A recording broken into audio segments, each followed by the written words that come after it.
क्या आप जानते हैं कि एक चम्मच मिट्टी में इतने सूक्ष्म जीव पाए जाते हैं जितनी हमारी धरती पर जनसंख्या भी नहीं है। जी हाँ, एक चम्मच मिट्टी में इतनी संख्या में सूक्ष्म जीव पाए जाते हैं जो कि हमारी धरती की जनसंख्या से भी अधिक होते हैं। सोचिए ज़रा, आपके पैरों के नीचे एक अलग ही दुनिया बसी हुई है। पर हम ये सूक्ष्म जीवों की बात क्यों कर रहे हैं? क्योंकि हम जानते हैं कि सूक्ष्म जीव पौधों के लिए और फसलों के लिए कितने महत्वपूर्ण होते हैं। ये मिट्टी को उपजाऊ बनाते हैं और फसलों को उगाने में भी बहुत सहायता करते हैं।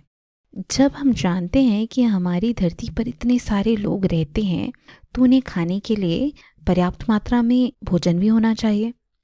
तो सवाल ये है कि हम पर्याप्त मात्रा में फसल उगाना कैसे सुनिश्चित करते हैं, और ये इस प्रकार से करना कि हमारी वातावरण को, हमारे पर्यावरण को कम से कम नुकसान हो, हमारी पीढ़ी को तो पर्याप्त मात्रा में भोजन प्राप्त ही हो और हमारे आगे आने वाली पीढ़ियों के लिए भी ज़मीन उपजाऊ बनी रहे। इस जगह पर काम आता है फसल प्रबंधन और उत्पादन।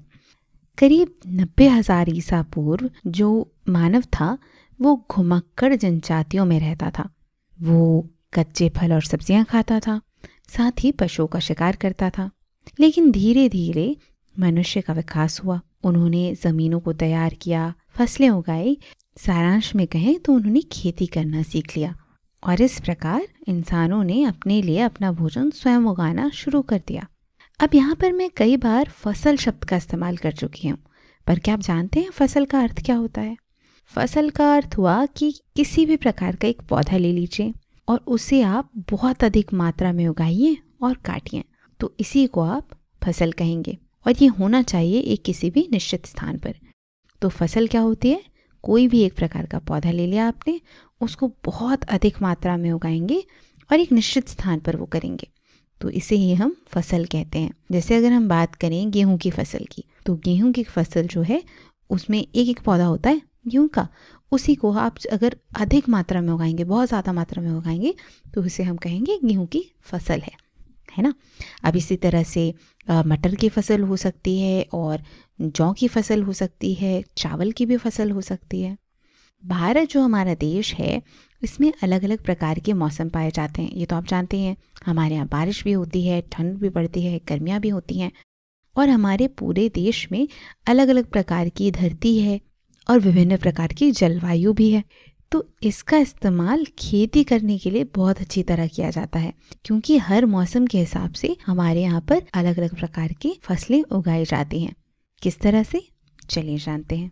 अब ये जो है ये चावल का पौधा है, इसी तरह ये है मूंगफली, ये है सोयाबीन और ये है कपास। इनको कहा जाता है खरीफ फसल। ये एक अरबी का शब्द है, इसका अर्थ होता है शरद ऋतु। तो ये जो खरीफ फसलें होती हैं उनको मानसून यानी कि जून के समय में बोया जाता है और उनकी कटाई की जाती है शरद ऋतु यानी कि सितंबर के आसपास। तो वो फसलें जो जून से सितंबर के बीच में उगाई जाती हैं उन्हें कहा जाता है खरीफ फसलें। दूसरा प्रकार होता है जिसमें आता है गेहूँ, सरसों, हरी मटर और जौ। और ये जो फसलें होती हैं वो होती हैं रबी फसलें। और रबी जो शब्द है ये भी एक अरबी का शब्द है और इस शब्द का अर्थ होता है बसंत ऋतु। इन्हें शीत ऋतु में यानी अक्टूबर के आसपास बोया जाता है और इनकी कटाई होती है बसंत ऋतु यानी कि मार्च के आसपास। तो वो फसलें जो अक्टूबर से मार्च के बीच में उगाई जाती हैं उन्हें कहा जाता है रबी फसलें। इसके अलावा भी एक और प्रकार है जिसमें कुछ होती हैं दालें और कुछ सब्जियाँ जैसे टमाटर, भिंडी वगैरह वगैरह। इन्हें जायद फसलें कहते हैं। इन्हें अप्रैल और मई यानी कि गर्मी के मौसम में उगाया जाता है। तो हमने यहाँ पर जाना कि मौसमों के आधार पर भारत में 3 प्रकार की फसलें होती हैं, खरीफ, रबी और जायद फसलें।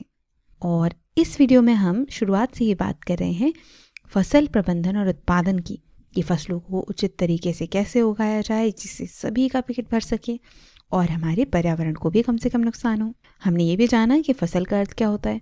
कोई भी एक पौधा है जिसे हम बहुतायत में उगा रहे हैं और काट रहे हैं तो वो फसल कहलाती है। और इसके अलावा हमने 3 प्रकार की फसलों के बारे में जाना। एक होती है खरीफ फसल जिसे जून से सितंबर माह में उगाया जाता है। दूसरी होती है रबी फसल जिसे अक्टूबर से मार्च के बीच में उगाया जाता है।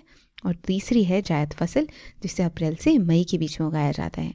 खरीफ फसल के उदाहरण हैं चावल, सोयाबीन, मूंगफली और कपास। रबी फसल के उदाहरण हैं गेहूँ, सरसों, हरी मटर और जौ। और जायद फसलों के उदाहरण में आते हैं कुछ दालें और सब्जियाँ।